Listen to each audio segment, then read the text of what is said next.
Hello everyone, and welcome to Spellbound Studio. My name is Tracy, and this is Fan Art Friday. This is an essay series where I illustrate fan art and explore the character behind it. If you would like to become a star in the Spellbound constellation, like this video, subscribe to the channel, and share with a friend. You'll find more ways to support the studio in the description. Sarah Connor and the Crime of Knowing the Future, a Cassandra figure in the Terminator mythos. In Greek mythology, Cassandra is granted the power of prophecy, but she is cursed so that nobody will believe her. She sees catastrophe clearly. She names it precisely, and for that, she is punished. Cassandra is not destroyed because she lies. She is destroyed because she is disruptive. Her visions threaten the present order. They demand change, sacrifice, upheaval. And so the response is never to argue with her, but to isolate, discredit her, and remove her from public life. This is not just an ancient story, it is a recurring cultural pattern.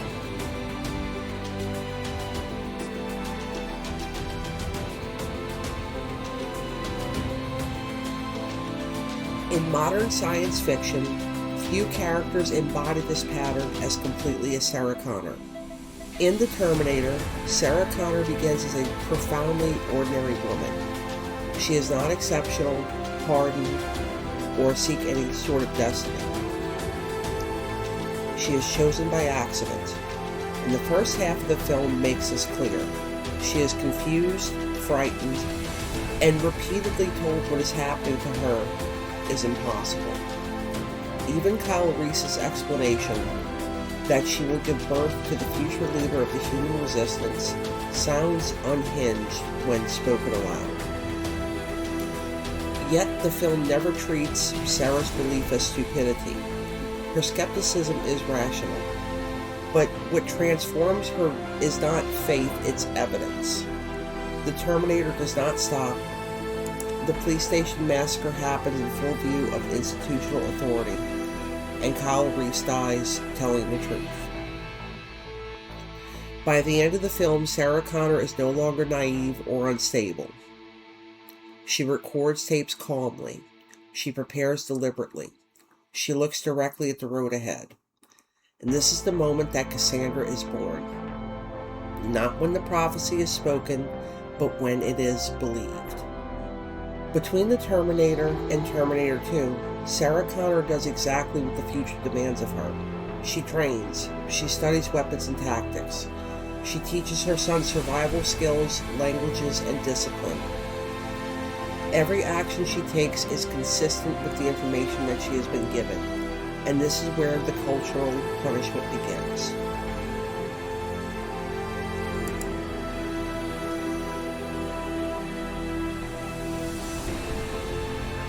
In Terminator 2, Sarah's preparations are reframed retroactively as evidence of madness. Her survivalism is recoded as obsession, and her refusal to trust systems becomes paranoia. But the crucial point is this: Sarah is never shown to be incorrect. The future that she talks about, Judgment Day, nuclear annihilation, Skynet, it's all accurate, the threat is real, and the timeline is verifiable.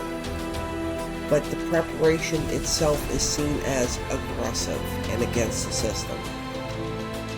Pescadero State Hospital is not just a setting, it is a narrative argument.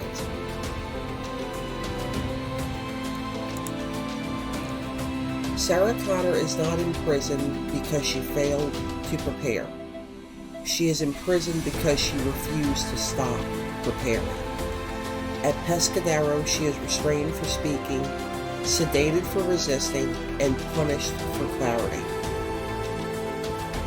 Dr. Silverman functions as the institutional voice of disbelief, calm, patronizing, and utterly certain that Sarah's certainty is the problem. Her words are cataloged, recorded, and dismissed. Her credibility is dismantled not through debate, but through diagnosis. And this is how Cassandra is handled in modern systems. She's not silenced, but she is neutralized.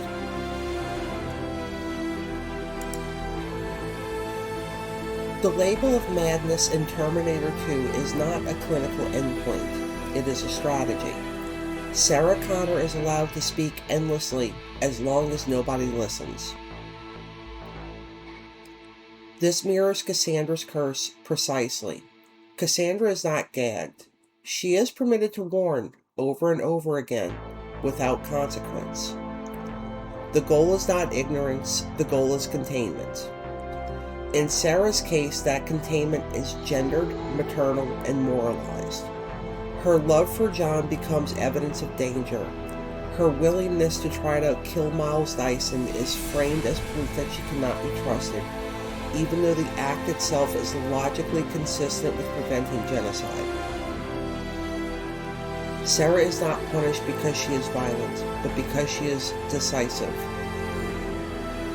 Motherhood intensifies Sarah Connor's Cassandra status. Her identity as a mother does not protect her, but it does condemn her. In Terminator 2, the system frames Sarah as a threat to her own child. Her training of John is described as abusive, and her warnings are seen as indoctrination. And this creates an impossible double bind. If she prepares John, she is endangering him. But if she does not prepare him, she is neglectful. And this is Cassandra's tragedy in domestic form. The future requires knowledge and violence, but a mother who acknowledges that reality is labeled monstrous.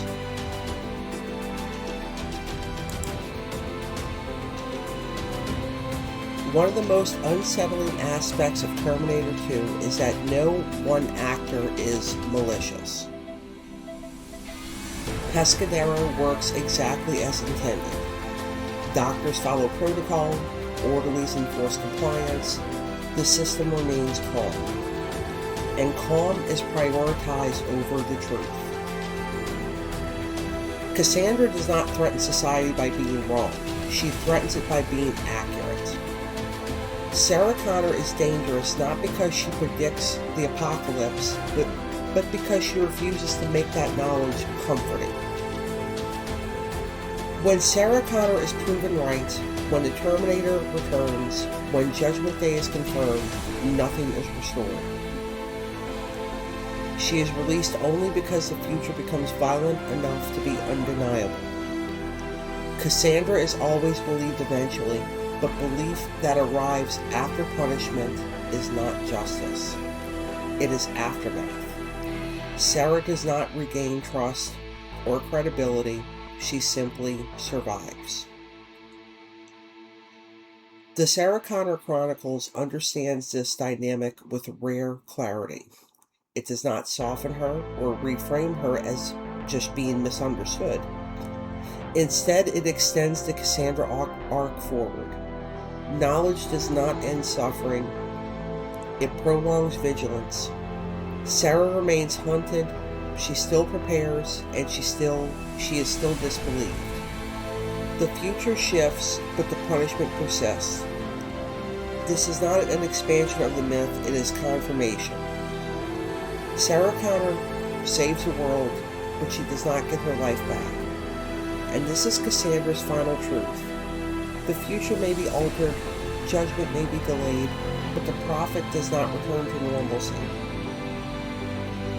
Knowledge saves everyone else and isolates the one who carries it. Sarah Connor is not tragic because she is broken. She is tragic because she is correct in a world that cannot afford to believe her until it is far too late. And this is why her story endures.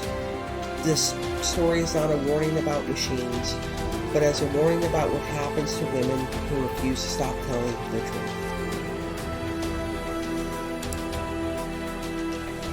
What makes the Cassandra figure so disturbing is not that she predicts catastrophe, it's that she survives it.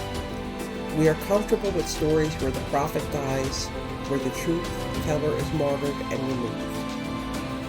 The cost of knowledge is paid quickly and cleanly. But Sarah Connor is forced to live after being right. She carries knowledge forward into a world that has not caught up with her yet. And this is the part of the myth that we rarely interrogate. What happens when the warning is real? Sarah does not get any relief, or an apology, or any sort of acknowledgement, really. Even when Judgment Day is delayed, the habits of vigilance remain. The body remembers. The mind does not unlearn the future simply because the timeline shifts.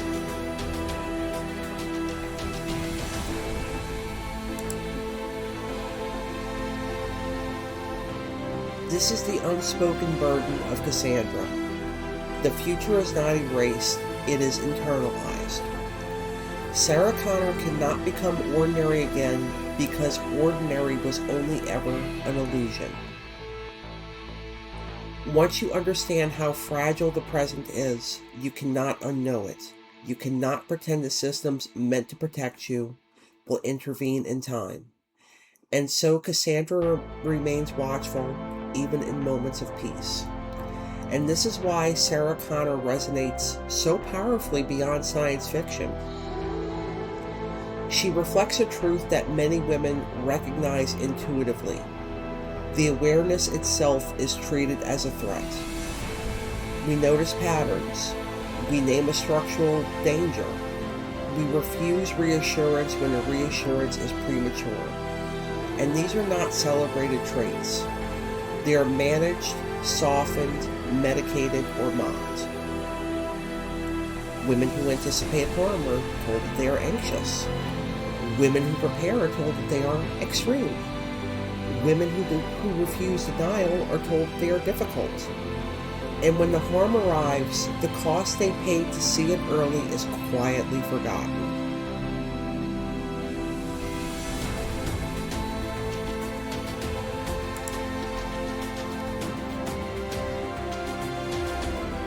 Sarah Connor is not exceptional because she fights machines. She is exceptional because she refuses the social demand to unknow what she knows. The Terminator films ask us to fear Skynet, artificial intelligence, the inevitability of technological destruction.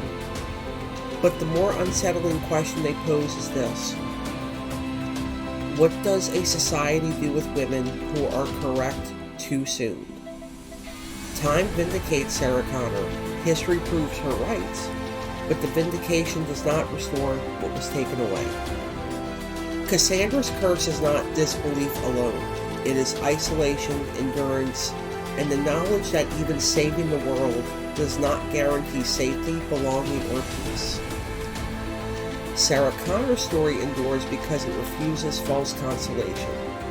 It tells us the truth that the truth is not always rewarding. The survival is not the same as healing, and the future may depend on people who will never be thanked for carrying it. Not prophets, not heroes, just women who saw what was coming and they refused to look away. Thank you so much for spending time with me today, everybody. Until next time, stay creative and stay spellbound.